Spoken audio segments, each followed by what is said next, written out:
Do you have strong nerves? Professor Julius March asked, a slight, cynical smile tugging at his lips. Annette Gray merely shrugged. For those of us who work to live, nerves are a luxury we can't afford. The professor gave a nod. There's truth in that, he mused. Still, I want you to understand the position clearly. As you know, I'm an Egyptologist, and my house is filled with unusual artifacts. Some find it unsettling, working around mummies and... Annette interrupted with a dismissive wave. That sort of thing doesn't bother me at all. I'm here to work as your secretary, wherever and whenever you need. My previous secretary... March hesitated. She disappeared. Yes, I know, Annette replied calmly. I saw it in the news, but I don't plan on vanishing. The terms you're offering are quite appealing. She allowed herself a faint smile, and March studied her shrewdly. Well, he said, your qualifications and education seem suited to the work I'll require.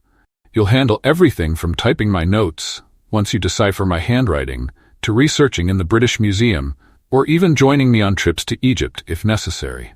I'll warn you, I expect hard work, but besides salary and board, I can be generous if you prove your worth. So I may consider myself hired? March inclined his head. Indeed, you'll likely hear rumors about me being eccentric or a tough taskmaster. I prefer to make up my own mind, she replied quietly. The professor gave her a smile, but it was far from warm. So, Annette Gray moved into the sprawling, antiquity-laden house on the outskirts of London, where Professor March had amassed his revered collection of Egyptian relics. Whispers suggested that his methods for acquiring rare items were less than scrupulous, but March laughed off such stories, dismissing them as the jealousy of rivals. Wealthy and deeply learned, he had become a leading figure in Egyptology. Annette observed her new employer with patience and curiosity. For the most part, March was quiet and reserved, yet prone to sudden bursts of excitement. His dedication to his life's work bordered on religious fervor, and his few friends were fellow archaeologists. Tall and thin, with dark eyes behind large tortoiseshell glasses and a shock of gray hair tumbling over his broad forehead, March often thrust his square chin forward while speaking, his long fingers gesturing with nervous energy. He'd spring up mid-sentence to pace like a caged panther. With astonishing endurance, he could spend hours absorbed in a fragile papyrus, neglecting both food and sleep. Then, after a cold plunge, he'd eat a massive meal and head out for a brisk walk, whether in daylight or the dead of night. When March had first asked about her nerves, Annette assumed he was referring to the strange disappearance of Beatrice Vane, his former assistant. Beatrice, a beautiful young woman on the cusp of maturity, had vanished without a trace, leaving her belongings behind. Despite exhaustive efforts by March, his lawyer Henry Sturges, and the police, no clue to her whereabouts was ever found. Attorney Sturges, who had referred Beatrice Vane to Professor March, had served as the girl's guardian. As an orphan, Beatrice inherited a modest annual income managed by Sturges in trust. Her education had been sound, and the lawyer arranged her position with Professor March, ensuring she could fill her time and augment her limited funds, reduced by financial decline. March spoke highly of her work and felt her disappearance deeply, more so than many would expect from his typically cynical demeanor. Fearing his new assistant might hesitate to take over the position of someone who had vanished mysteriously, he was relieved when Annette assured him she felt no such reservations. Yet, she soon realized his question held a deeper significance. The house, she discovered, was split into two sections.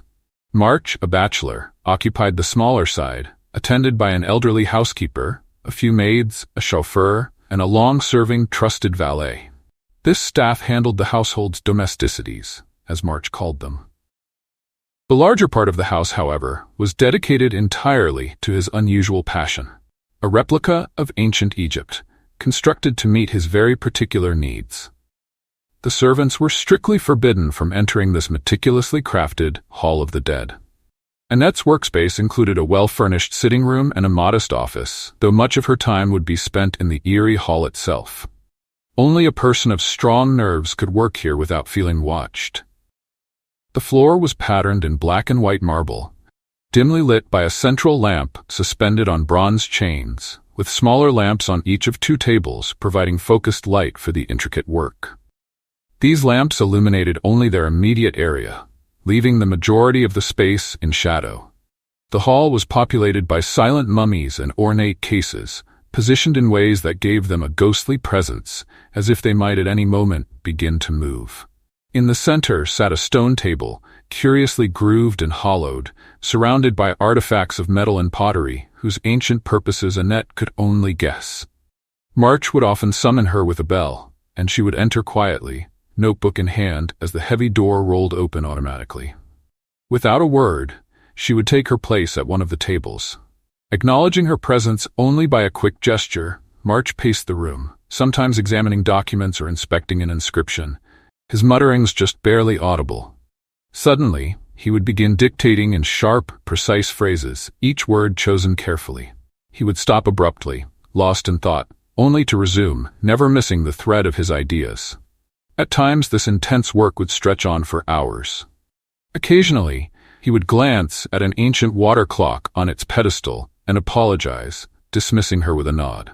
Once, during an extended dictation, Annette encountered a shorthand mark she didn't recognize, a term unfamiliar even to her practiced ear. Hesitant to interrupt, she continued her notes until March paused, and realizing she needed clarification, she made her way back to seek his guidance without delay. For the first time, Annette found herself at the Hall of the Dead without invitation. Unsure how to gain entry, she noticed there was neither knocker nor bell on the grand door. Yet, as she reached the threshold, some hidden mechanism triggered, causing the door to open soundlessly before her.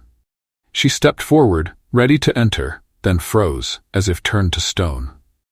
Inside the hall, she saw Julius March kneeling in front of a mummy case, a woman's. His head rested against its knees, his shoulders heaving with sobs.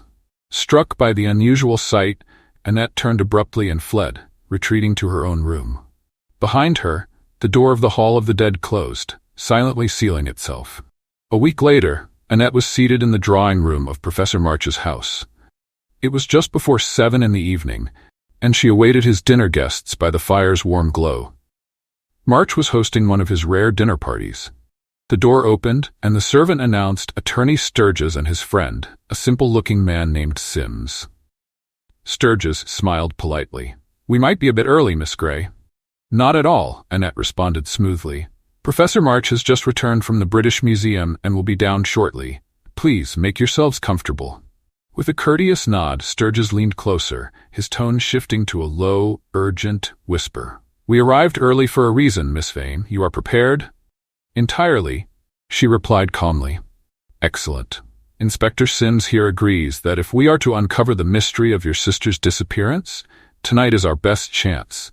Sims has rehearsed his part well." Inspector Sims offered a reassuring smile.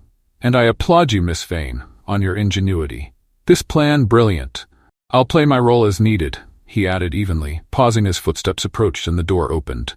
Professor March entered with a warm laugh. "I heard that last bit, Mr. Sims," he said, "and as Sturgis' spiritual friend, you'll be most welcome to view my little collection." Sturgis chuckled softly. "No use pretending, March. We know you men of science always need something you can quantify, like a mathematical equation." Professor March's expression grew thoughtful. "You're mistaken, my friend. If only we had the key to unlock these mysteries. But enough," he said, brightening again. "As your host, my first duty is to see you well fed. Come, let us perform the sacred rite of dining." With a smile, he ushered Annette ahead, leading the group into the dining room, where a table gleamed under soft candlelight. It was an unusual dinner party. For two of the guests, at least, the professor's mirth offered little comfort. Yet Sims, encouraged by March's warm hospitality, relaxed, and the professor delighted in drawing out his guests' innocent responses, to the amusement of Annette and Sturgis. Finally, the meal concluded, and Professor March rose. "Mr. Sims, I won't let you off that easily," the professor declared with a subtle intensity. "I'm quite curious to explore the practices of modern spiritualists, though I'll admit my knowledge leans toward those of the past. But for a proper séance," he continued with a soft chuckle, "we need the right atmosphere. Miss Gray, will you stay with us? I believe the Egyptian room would make an ideal setting for Mr. Sims' experiments." Annette gave a small smile, leading the way to the Hall of the Dead. Sims couldn't help but gasp as he entered the vast, shadow-filled chamber, with its solemn statues casting long, ominous shadows. The professor observed him, satisfaction gleaming in his eyes. "Now, Mr. Sims," the professor gestured to a large, ancient chair. "This seat once held a pharaoh. Please sit, we will listen, eager to learn whatever you're willing to reveal." Without a word, Sims took the throne-like chair, his posture solemn. Around him, the others gathered, tense and silent, as if waiting for an unseen signal. After a weighty pause, Sims spoke. "Professor March," he said in a sharp, steady tone that startled the group, "I know you are a skeptic." The professor mumbled something under his breath, but Sims pressed on, his voice unwavering. "I feel tonight that I will show you things hidden from sight." Another pause, filled with the heavy silence of held breaths. And then, his voice again. "Listen, I see a vast room dimly lit with a lamp above. Near the center, a brighter light falls upon a stone table, much like those used by ancient embalmers." The professor's breath caught, but Sims continued relentlessly. "There is a man standing beside the table, bending over something white. It is a woman's body." "Stop! Damn you!" screamed the professor, recoiling. But Sims had already risen, something glinting in his hand. A mad laugh escaped the professor's lips. "Put that away, you fool. I don't care who you are or what you know. Listen, all of you. Today I've achieved what I sought. I've uncovered the secret I've pursued so long, and now I will join my princess, my Hora." With trembling hands, the professor opened his collar, sweat glistening on his forehead. His voice grew soft, almost reverent. "Long ago, I was a priest in Egypt, bound to serve Isis, but one day a woman appeared at my temple. No, a goddess, the Princess Hora. We loved deeply, fiercely, beyond words, but fate tore us apart. The pharaoh saw her and desired her, and rather than endure his touch, she ended her life." He paused, covering his face, his shoulders trembling. When he looked up, his hands reached toward the painted image of Hora, calm and eternal before him. "My Hora," he whispered passionately, "I have sought you across ages, through lifetimes. Now you've come to me, and left again. But soon, my love. Only moments, for I will join you tonight." He took a breath, his gaze resolute. "She returned to me, right here, in this house where I have labored so long to reclaim memories of that past, sometimes so vivid, other times by Isis, so dark. She came, in modern dress, under the name Beatrice." A quiet sob escaped Annette, but the man continued, oblivious to her distress. "I warned you, Hora. I tried to tell you, but your vision was clouded by the gods. You could not see the truth. You rejected me.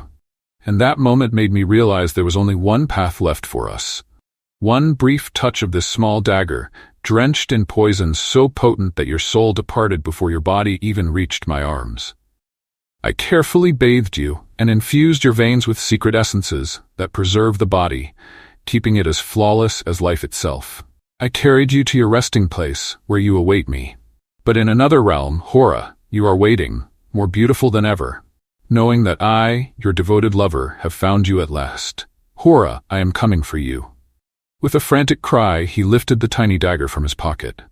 Inspector Sims rushed forward, but before he could act, Professor Julius March drove the blade into his own heart. The moment the dagger pierced his skin, the man faltered, swayed, and collapsed at the foot of the mummy case. For a moment, the group stood motionless, staring at his fallen body. Then, Inspector Sims hurried forward, his trembling fingers working frantically at the mummy case's locks. Suddenly, the lid gave way, revealing the figure inside, and Annette cried out in horror. Inside the case sat the girl who had once been Beatrice Vane. She was bare, her unblemished beauty stark against the darkness of the tomb. The work of the madman was so precise that no scar marred her form, her firm, graceful body, the long limbs, her head held high on her ivory neck.